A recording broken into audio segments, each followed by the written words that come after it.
Hi, everybody. My name is Matali. I'm the protagonist in this story.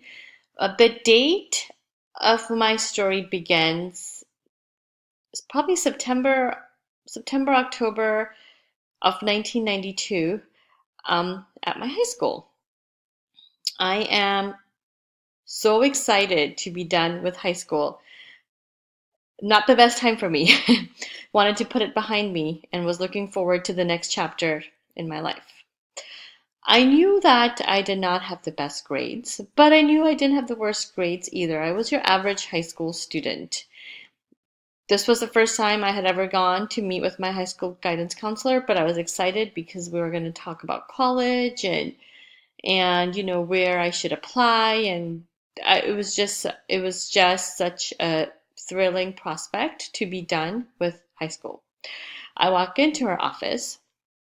She spends maybe a minute or so looking at my transcript, looks up and says to me, Natali, you are not college material.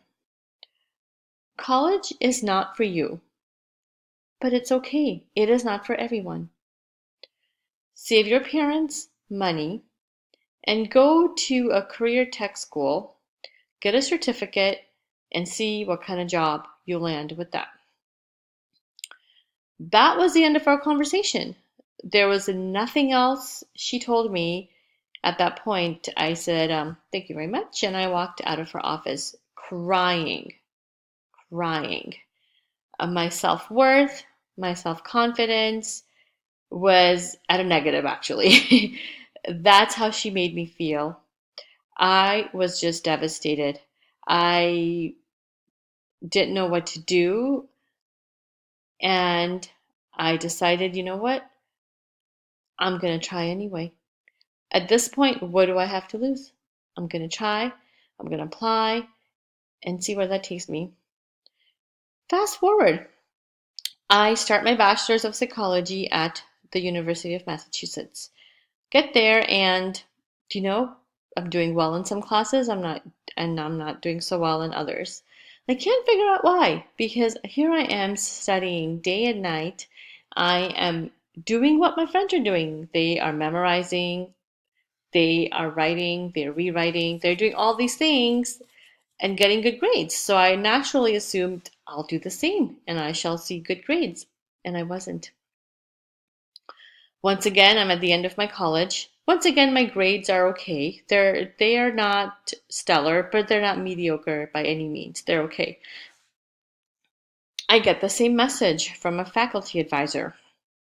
I'm telling you, start at an entry level job and go from there. They said graduate school is for those students who are pretty much 4.0s. You are nowhere near that.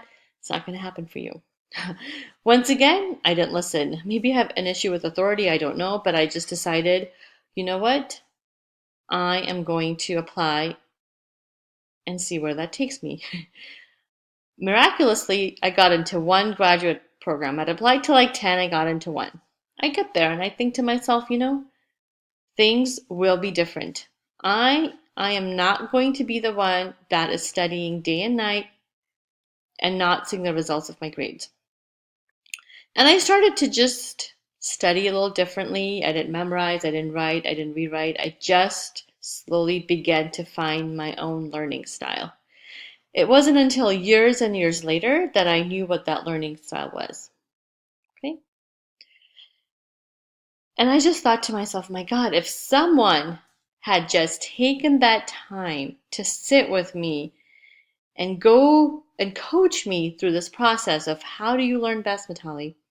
Tell us how you study. Maybe try some of these other skills. Take these tools. See if that helps. Nobody did that. It was all on my own. But what if that was not the case? Here I am, years later, working with students as an academic advisor at Bradman University. Imagine this. I'm hearing the same stories from other students. Vitali, you know what? I gave this college thing a shot. It is not for me. It is too hard. I'm spending hours and hours on homework and I'm not getting the grades. It is taking me 3 hours to finish up a discussion board post. What if we could assess their learning style? What if we gave them a tool that assesses their learning style preference? It is out there. There are many such tools. The one I like is the VARC assessment because it is about 16 questions. It is an online assessment, takes 5 minutes to complete, and it analyzes the student's learning style preference. That is step number two. That is step number one. Step number two is training advisors on how they can provide strategies to these students so that they can implement them in their courses. And then step number three is to track their progress in their courses by their GPA, by their retention, and their probation status. What if we see an increase in all three areas? But more importantly, what if we start seeing students feeling good about themselves as students? What if we see them having empowered them to, by information, to do their best in courses? Just think of all those lives that we can impact by these 3 steps. I want to make it a mission to help our students reach their highest academic potential. I don't want them to ever feel like I did. Thank you.